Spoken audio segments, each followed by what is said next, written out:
línea se encuentra el doctor Tonatiuh Guillén López, excomisionado del Instituto Nacional de Migración, profesor investigador de la UNAM, también fue presidente del Colegio de la Frontera Norte, un experto en temas que tienen que ver justamente con el fenómeno migratorio. ¿Cómo estás, Tonatiuh? Muy buena noche.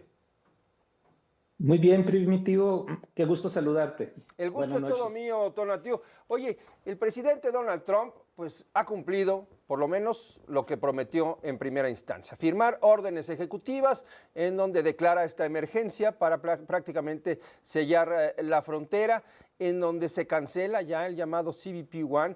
Y el otro punto que es también muy importante es este anuncio de la reactivación del programa Quédate en México. Híjole, ¿cuál es el impacto de estos tres primeros anuncios, pero también en los hechos, la cancelación del CBP-1? De conjunto, Primitivo, estamos en una nueva época en la historia de la migración y del refugio en Estados Unidos. Para decirlo muy rápido, una nación que surgió, se creció, se desarrolla con base en migración. De repente este gobierno dice que ya no, que terminó esa historia y entonces se cierra. Entonces ahí hay una contradicción, pero también un intento de corte muy radical en la historia de Estados Unidos y se abre un escenario con muchas incertidumbres, pero por lo pronto con fronteras cerradas, con actitudes xenófobas y racistas traducidas en políticas de gobierno, entre las que comentas, y hay de varias medidas, es una sopa compleja. La parte difícil, la parte más cruda, es la llamada emergencia de la frontera, la emergencia nacional en la frontera, y esto implica la militarización de la frontera. Implica convertirlo en un espacio de seguridad nacional en serio, en un concepto militar de seguridad nacional, y por lo mismo, de manera implícita, también convierte a migrantes y refugiados tan vulnerables, los convierte en ese imaginario, en una amenaza a la seguridad nacional de Estados Unidos y muy cercano en enemigos de Estados Unidos. Ese es el cambio conceptual que está detrás de ahí, y además de lo que se traduzca en operación física, de que esté el ejército, de que pueda estar la Guardia Nacional, de que existan medidas realmente rudas que van a hacer palidecer todo lo que hemos visto antes de contención en la frontera. Ese es Oye, un primer gran cambio impresionantemente grave. oye, El otro que ajá. dices es el rechazo en la frontera y el retorno a México, el famoso Quédate en México, pero creo que con una variante grande, también importante. En el Quédate en México original, que lo negoció Marcelo Ebrard y lo aceptó el gobierno de López Obrador, el acuerdo es que se solicitaba el proceso de asilo, se iniciaba y se le daba alguna fecha X a la persona mientras permanecía en México. Creo que ahora ni siquiera va a haber la oportunidad de presentar la solicitud. No, bueno. La emergencia en la frontera va a hacer que los rechazos sean prácticamente de inmediato, y me parece que será excepcional quienes tengan la posibilidad de hacer una solicitud de asilo, y en ese contexto de excepción, pero igual regresarán a México. Entonces en otras palabras, el Quédate en México va a ser francamente marginal en el contexto que estamos viendo ahorita. Va a ser. Y el que está haciendo, perdón, el que está haciendo muy grave es el CBP-1, su cancelación. Ese también es otro golpazo para las personas que están intentando refugio en Estados Unidos. ¿De qué tamaño es la crisis que podría enfrentar México a nivel institucional? Es decir, la crisis que tienen que atender las autoridades con sus decisiones, con sus políticas públicas, y a nivel social por pues, el tránsito que hay de personas de otros países y propios, y también de personas de origen mexicano hacia Estados Unidos, y que pues se tendrán que quedar atoradas en algún punto de la República Mexicana.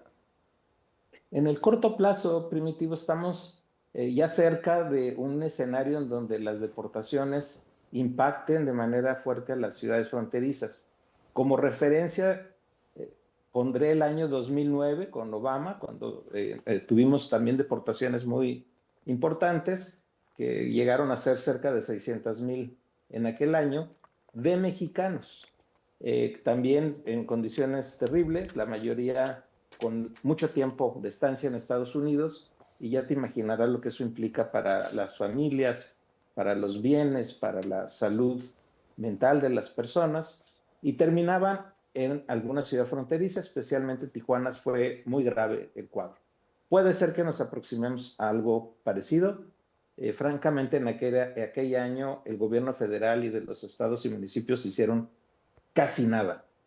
Fue algo así como ahí se las arreglan solitos, y fue una tragedia muy, muy grave que no debe repetirse. La diferencia ahora es que vamos a tener también extranjeros. Sí. Entonces, aquella cifra que del año de 2009 puede ser mayor si las deportaciones de extranjeros que ya aceptó la Secretaría de Gobernación, creo que esta mañana, que sí vamos a ponernos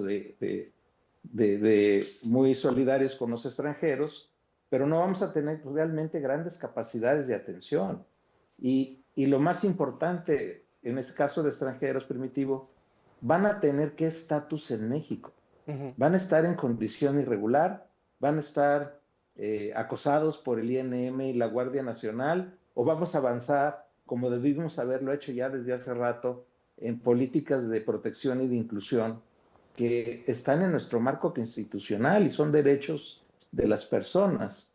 Ese giro, ese dilema que es jurídico y es de política pública, estará muy claramente presente en estos días para la población extranjera, como los que tienen CBP-1 y los que no tienen, los que aspiran a esa ruta o que aspiraban a esa ruta que ya no creo que se reactive.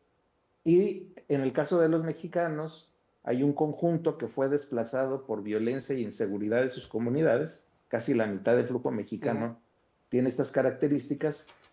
¿Cuáles son las opciones que se les van a ofrecer? Pensar que quienes huyen de alguna comunidad de Guerrero les van a pagar el camión para llegar a Guerrero, pues como que no suena consistente. No sería una opción para estas personas. En otras palabras, Primitivo, hay un desafío enorme de política pública que puede ser gestionado, puede ser administrado, pero si le damos un tono distinto, si enfatizamos el concepto de refugio, políticas de refugio, de inclusión y de desarrollo. Yo creo que ahí también hay una visión que no valora que en el flujo migrante, en el flujo de refugiados, hay una gran cantidad de personas muy valiosas, todas son muy valiosas, pero unas con especialidades y calificaciones notables que debieran estar también siendo considerados en el mapa de interés de México. Y no lo estamos haciendo. Pero esta coyuntura nos obligará a que tengamos que abrir este escenario, por lo menos, de una buena discusión y buenas rutas que pudiéramos tener en el país y en las regiones del país. Ahora, esa discusión ya la hemos tenido con otros matices, Tonatiuh. En los últimos años se ha hablado mucho en este sentido, de qué pasa con los extranjeros, con los mexicanos que se quedan varados, justamente con los temas como lo que ocurrió, bien lo señalas, durante la administración de Barack Obama, y también con lo que pasó con Donald Trump, también lo ha señalado, cuando Marcelo Ebrard era secretario de Relaciones Exteriores. ¿Qué aprendimos, en primer lugar, o no hemos aprendido nada para tomar las mejores decisiones de cara a esto que ya sabíamos que iba a pasar, por lo menos de unos meses para acá, Tonatiuh? Y la otra pregunta es, ¿hay claridad en las acciones que va a ejercer el gobierno mexicano para tratar de contener lo que puede venir? Cuando se negoció con Trump en la versión previa, Trump logró cambiar la política migratoria mexicana. Teníamos un arranque amarrado sobre derechos humanos y amarrado sobre desarrollo, y eso fue progresivamente debilitándose, y finalmente Trump logra, a través de la amenaza de aranceles, que México militarice la política migratoria. Eso todavía lo tenemos. Seguimos siendo una política migratoria dedicada a la contención. Y eso es lo que hay que aprender ahorita. que no ha servido de nada. No hemos tenido realmente soluciones ni en México, ni para Estados Unidos, ni para estas poblaciones a través de estas estrategias tan rudas de contención que seguimos aplicando. Eso tendríamos que tener como primer marco de referencia. Y segundo, las medidas que se están diciendo, porque no hemos visto todavía cómo se instrumenten, de las que se están ofreciendo, nominalmente están muy bien en términos de tener albergues, en términos de ofrecer los programas sociales para las personas que ingresan a México. No tenemos claro qué va a pasar con la población extranjera, así que también desarrollarlo claramente. No se trata de repatriar a las personas, también mucha población no tendría ningún interés y sería inseguro regresarla a sus lugares de origen. Y eso es lo nuevo que tendríamos que estar diseñando, Primitivo. Yo creo que la actitud, como discurso, como ofrecimientos están bien, pero tengo mis dudas sobre la operación. Realmente, ¿cómo va a ocurrir esto? ¿Con cuáles instrumentos? Y una pregunta también que está ahí, tal vez no muy explícita, pero ¿con cuáles recursos? Sí. A los consulados tienen 10% menos, todas las instituciones del gobierno federal están más que recortadas, y la inclusión en programas sociales son millones y millones y millones. ¿De dónde van a salir? Entonces hay cuestiones de instrumentación, de política pública que todavía están en el aire y que ojalá se resuelvan, pero eso es una cuestión práctica, Primitivo. Vamos a ver qué pasa con ellos, pero en especial subrayo el cambio de visión que debiéramos tener con relación a la población extranjera. Muy bien, Tonatiuh, te agradezco mucho esta reflexión y el análisis ante la llegada de Donald Trump al poder. Un gusto saludarlos, Primitivo. Encantado. Fuerte abrazo, Tonatiuh Guillén, excomisionado del Instituto Nacional de Migración.